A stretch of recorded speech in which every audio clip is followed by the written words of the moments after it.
Hello students, welcome back to Mandeep education academy YouTube channel. तो बच्चों, हम कर रहे हैं क्लास 10th केमिस्ट्री का chapter 1 chemical reactions and equations. और आज हम पढ़ने वाले हैं how to make a chemical reaction more informative. इस पूरे कोर्स में बच्चों आपको क्लास 10th का पूरा साइंस का सिलेबस बहुत अच्छे से बहुत डिटेल में करवाया जाएगा। पास्ट ईयर क्वेश्चन आंसर्स भी हम करेंगे, बहुत सारे इंपॉर्टेंट क्वेश्चंस भी करेंगे और साथ में आपको बहुत सारा स्टडी मटेरियल भी प्रोवाइड किया जाएगा। तो स्टडी मटेरियल के लिए आप Mandeep education academy Telegram channel join कर लो या फिर Mandeep education academy app download कर लो। दोनों का लिंक डिस्क्रिप्शन में है। तो डिटेल में यहां से पढ़ के आप ऐप से या टेलीग्राम चैनल से अपना स्टडी मटेरियल डाउनलोड कर सकते हैं। शुरू करते हैं बच्चों। अभी तक के हमने इस चैप्टर के लेक्चर्स में देखा केमिकल रिएक्शंस क्या होते हैं, केमिकल रिएक्शंस को किस तरीके से बैलेंस किया जाता है। और आज के टॉपिक में हम पढ़ने वाले हैं कि एक केमिकल रिएक्शन को हम किस तरीके से बहुत ज्यादा इंफॉर्मेटिव बना सकते हैं। इंफॉर्मेटिव बनाने का मतलब है कि हम केमिकल रिएक्शन के अंदर और क्या क्या लिखें ताकि जो उस केमिकल रिएक्शन को देख रहा है, जो पढ़ रहा है, उसको बहुत ज्यादा इंफॉर्मेशन मिल जाए उस केमिकल रिएक्शन के बारे में, उसमें यूज होने वाले रिएक्टेंट्स और प्रोडक्ट्स के बारे में। ठीक है, तो सबसे पहला तरीका है केमिकल रिएक्शन को इंफॉर्मेटिव बनाने का by indicating the physical states of the reactants and products. जो रिएक्टेंट्स और प्रोडक्ट्स के फिजिकल स्टेट्स हैं उनको लिख दीजिए। फिजिकल स्टेट्स में हम चार चीजें लिखेंगे बच्चों।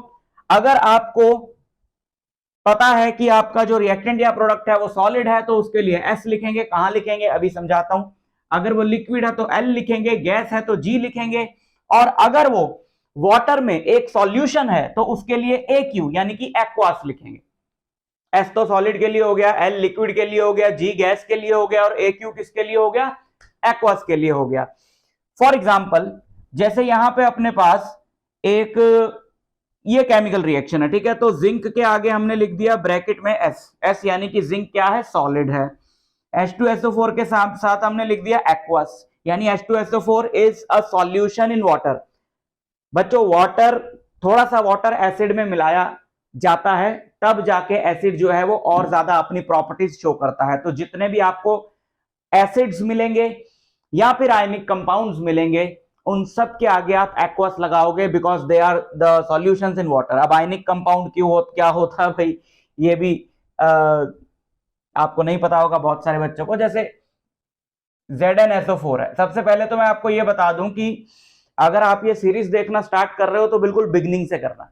स्टार्टिंग के 2 लेक्चर्स आपके लिए बहुत ही ज्यादा इंपॉर्टेंट है जहां पे मैंने बेसिक कॉन्सेप्ट्स कराए हैं जो क्लास 10th की केमिस्ट्री को समझने के लिए आपको चाहिए। अगर आपको वो बेसिक कॉन्सेप्ट्स नहीं आते होंगे, क्लास 9th के साइंस के टॉपिक्स उसमें मैंने उठाए हैं, अगर आपको वो नहीं आते होंगे फिर तो आपके लिए समझना थोड़ा सा मुश्किल हो जाएगा।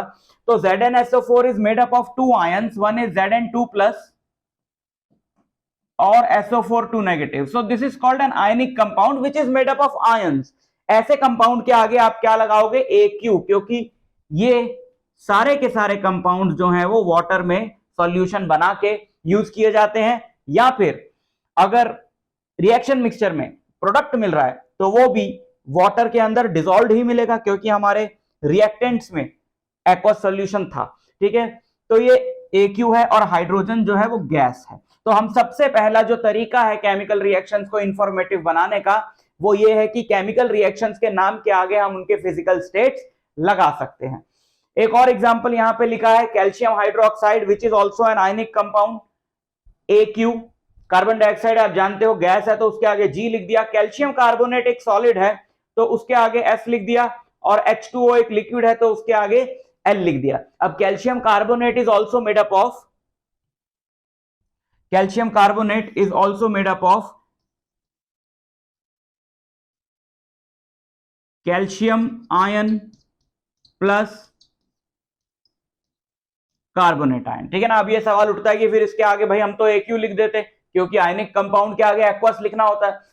बट ये चीजें हमको धीरे धीरे याद हो जाएंगी कि कौन सा जो है वो, क्योंकि बहुत गिने चुने हैं, कौन सा आयनिक कंपाउंड जो है सॉलिड फॉर्म में हमको मिलता है या सॉलिड फॉर्म में प्रेजेंट होता है, कौन सा जो है वो एक्वस फॉर्म में होता है। ये सारी चीजें हमें धीरे धीरे याद हो जाएंगी। जितने भी केमिकल रिएक्शन है क्लास 10th में, सिर्फ उनके अंदर जो कंपाउंड यूज हो रहे हैं उनके फिजिकल स्टेट्स पता हूं, अपना काम अभी वहीं से चल जाएगा। दूसरा,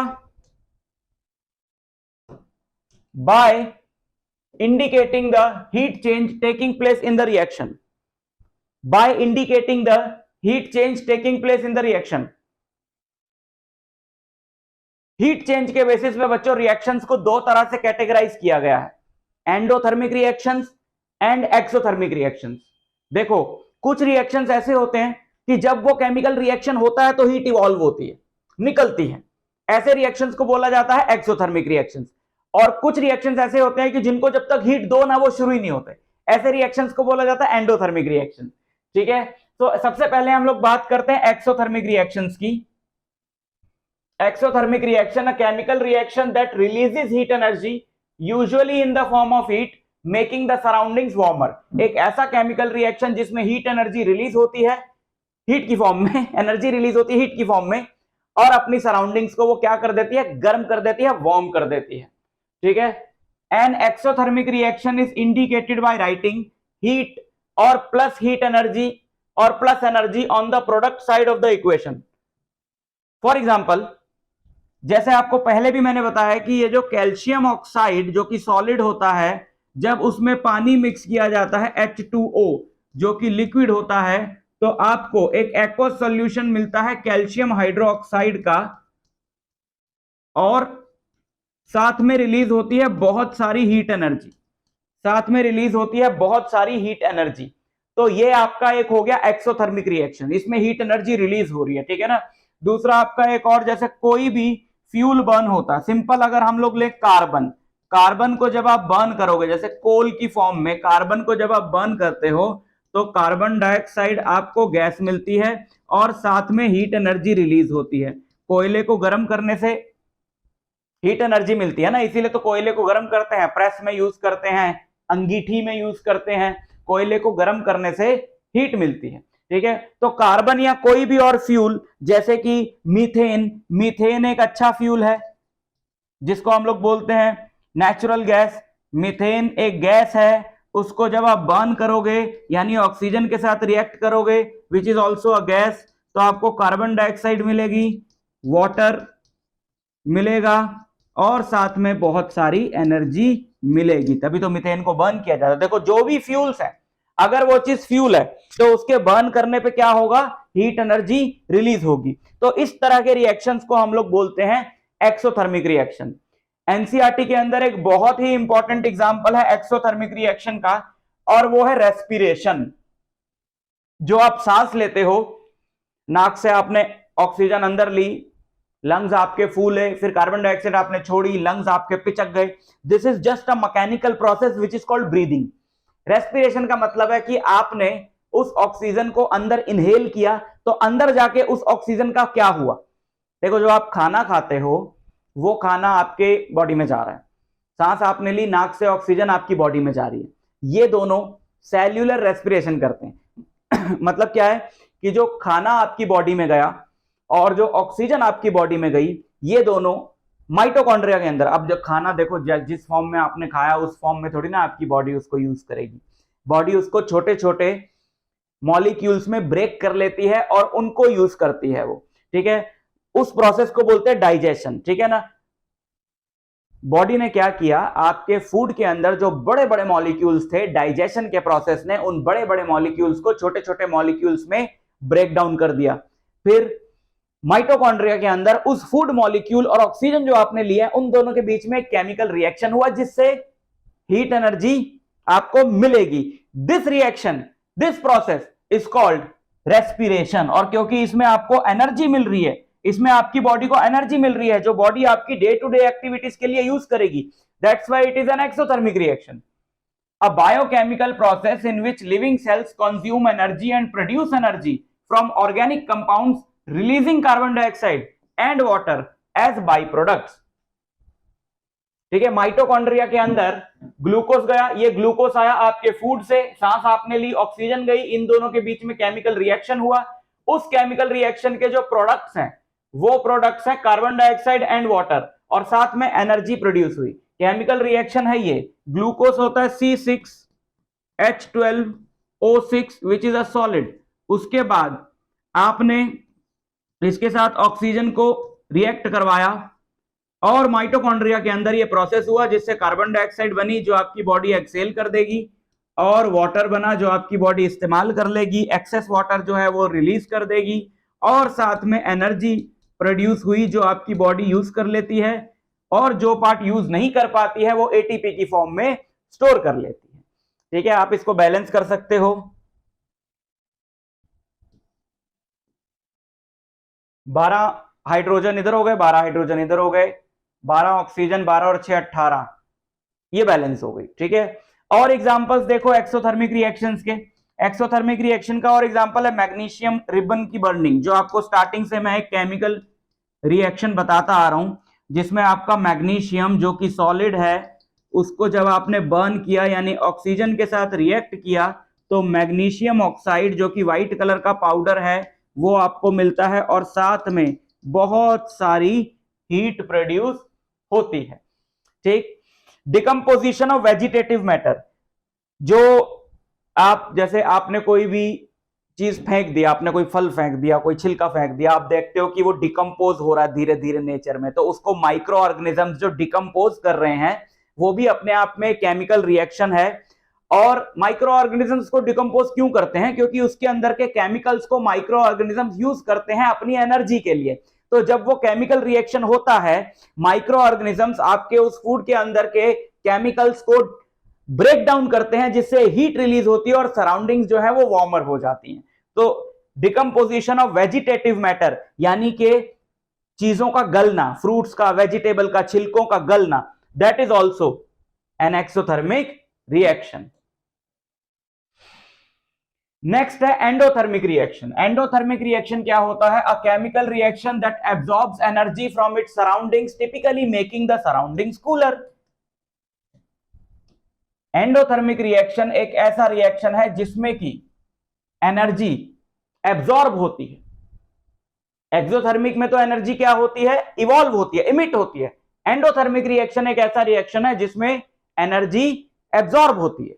एंडोथर्मिक रिएक्शन को रिप्रेजेंट करने के लिए हम रिएक्टेंट की साइड पे प्लस हीट या प्लस हीट एनर्जी या प्लस एनर्जी लिखते हैं। For example, reaction between nitrogen and oxygen to form nitrogen dioxide is an endothermic reaction. Nitrogen gas ली, ऑक्सीजन गैस ली, साथ में यहां पे लिखा एनर्जी, और नाइट्रोजन डाइऑक्साइड बना NO2 जो कि एक गैस है। नाइट्रोजन क्योंकि बहुत इनर्ट गैस है, बहुत अनरिएक्टिव गैस है, तो अगर आप इसको ऑक्सीजन के साथ रिएक्ट करना चाहते हो तो आपको वर्क करना पड़ेगा, आपको एनर्जी देनी पड़ेगी उसको, ताकि उस एनर्जी को यूज करके नाइट्रोजन के बॉन्ड्स ब्रेक हों और वो ऑक्सीजन के साथ रिएक्ट कर पाए। तो ये हो गया आपका एंडोथर्मिक रिएक्शन का एग्जाम्पल। और एग्जाम्पल देखो, decomposition of calcium carbonate. Calcium carbonate CaCO3 को अगर आप हीट दोगे तो वो calcium oxide plus carbon dioxide में ब्रेक हो जाएगा। तो ये भी एक एंडोथर्मिक रिएक्शन है। This is calcium carbonate, heat आपने इसको दिया, कैल्शियम ऑक्साइड और कार्बन डाइऑक्साइड बना। इसको बैलेंस करने के लिए आप यहाँ पे ऊपर वाले रिएक्शन को देखो, नीचे वाला तो बैलेंस दिया, ऊपर वाले रिएक्शन को बैलेंस करने के लिए आप लगा सकते हो, नाइट्रोजन के इधर 2 है तो आपने इधर 2 लगा दिया, ऑक्सीजन की बैलेंसिंग बिगड़ गई तो यहाँ पे 2 लगा के उसकी बैलेंसिंग को भी आपने ठीक कर दिया। ठीक है, इलेक्ट्रोलिसिस ऑफ वाटर। वाटर की इलेक्ट्रोलिसिस यानी वाटर जो कि है आपका लिक्विड फॉर्म में, अगर आपको आप उसको एनर्जी देते हो in the form of electricity. जैसे ये वाटर है, आपने इसके अंदर 2 इलेक्ट्रोड्स डाल दिए, बैटरी से कनेक्ट कर दिया, तो आप इलेक्ट्रिसिटी दे रहे हो वाटर को, तो वाटर जो है वो ब्रेक हो जाएगा अपने कॉन्स्टिट्यूएंट्स में, यानी हाइड्रोजन गैस और ऑक्सीजन गैस। तो ये भी आपका एंडोथर्मिक रिएक्शन है क्योंकि इसके लिए आपको एनर्जी देनी पड़ रही है। फोटोसिंथेसिस जो है आपका, वो भी एक एंडोथर्मिक रिएक्शन है क्योंकि कार्बन डाइऑक्साइड और वाटर की मदद से प्लांट जो है वो अपना फूड यानी ग्लूकोज प्रिपेयर करता है, लेकिन तब तक नहीं प्रिपेयर करता है जब तक उसको सनलाइट ना मिल जाए, which is a form of energy. तो एनर्जी ले रहा है ना ये, तो ये हो गया आपका H12O6 विच इज ग्लूकोस, जो कि एक्वस फॉर्म में बनेगा यहां पे, क्योंकि वाटर में सॉल्यूबल प्रोडक्ट की फॉर्म में यहां पे बनेगा, और साथ में ऑक्सीजन गैस इवॉल्व होती है जो प्लांट्स रिलीज करते हैं। इसीलिए प्लांट्स हमारे लिए यूजफुल हैं, क्योंकि वो ऑक्सीजन रिलीज करते हैं और उस ऑक्सीजन को हम इनहेल करते हैं अपनी रेस्पिरेशन के लिए। तो ये फोटोसिंथेसिस का जो प्रोसेस है ये भी एंडोथर्मिक हुआ। ठीक है, तीसरा तरीका क्या है रिएक्शंस को और ज्यादा इंफॉर्मेटिव बनाने का, वो है by indicating the conditions under which the reaction takes place. देखो, किसी भी रिएक्शन के होने के लिए कुछ पर्टिकुलर कंडीशंस की जरूरत हो सकती है कि वो रिएक्शन इतने टेम्परेचर पे ही होगा, वो रिएक्शन इतने प्रेशर पे ही होगा, उस रिएक्शन में कोई पर्टिकुलर कैटलिस्ट की जरूरत होगी। बच्चों, कैटलिस्ट एक ऐसा कंपाउंड होता है जो रिएक्शन में आप देते हो लेकिन वो रिएक्शन में इन्वॉल्व नहीं होता, जस्ट उसकी प्रेजेंस से रिएक्शन का रेट बढ़ जाता है।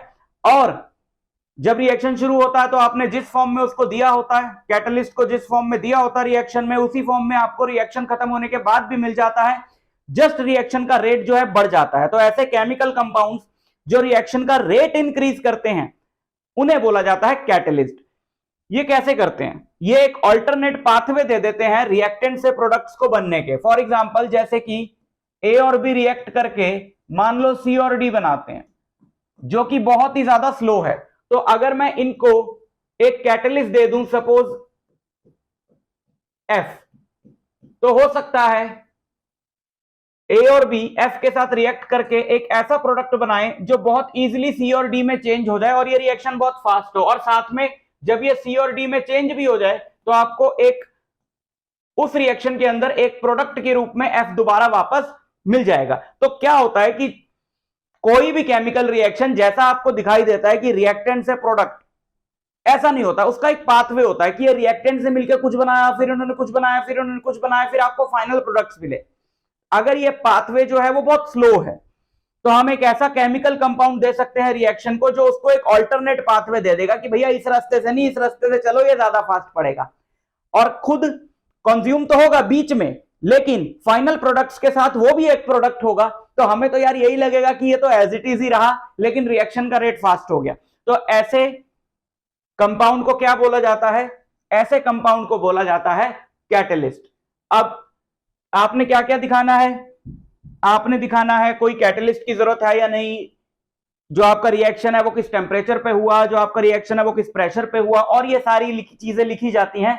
जो रिएक्टेंट्स और प्रोडक्ट्स के बीच में एरो होता है, उस एरो के ऊपर या नीचे, जैसे आपने KClO3 लिया, KClO3 इज पोटेशियम क्लोरेट। क्या बोलते हैं इस कंपाउंड को? Potassium chlorate. पोटेशियम क्लोरेट को अगर हम डिकम्पोज करते हैं, यानी उसको हीट देते हैं, डिकम्पोज मतलब टूटना, अभी आगे टाइप्स ऑफ केमिकल रिएक्शंस में पढ़ेंगे, तो वो डिकम्पोज हो जाता है KCl यानी पोटेशियम क्लोराइड और ऑक्सीजन में।